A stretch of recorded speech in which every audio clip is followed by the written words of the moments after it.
Welcome to our channel. Today we how to log into Ceridian Dayforce, manage workforce data step by step clearly.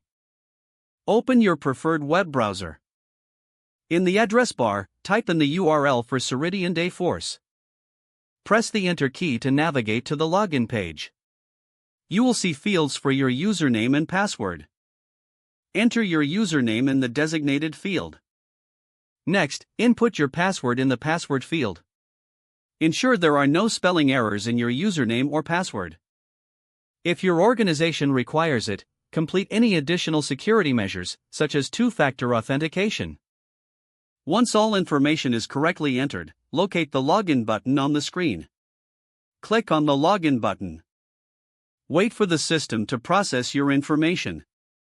If your credentials are correct, you will be directed to the Dayforce dashboard. Here, you can manage your workforce data. Familiarize yourself with the layout of the dashboard. Explore the various sections for employee information, payroll, and scheduling. If you encounter any issues, double-check your login information. If problems persist, consider reaching out to your IT support team. Once logged in, take advantage of the features available to you in Ceridian Dayforce. If the page does not load, refresh the browser or try again in a private or incognito window. Make sure you are using the correct email address, then retype it carefully to avoid small typos. If your password is not accepted, use the reset option and create a new strong password you can remember.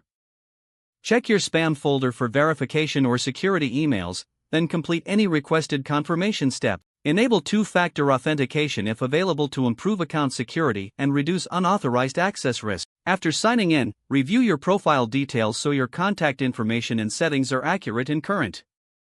If you see an error message, note it down and try again after restarting your device and internet connection.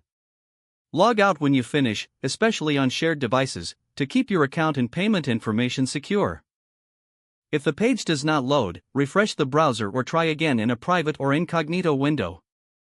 Make sure you are using the correct email address, then retype it carefully to avoid small typos. Don't forget to like this video and subscribe to our channel for more step-by-step tech guides.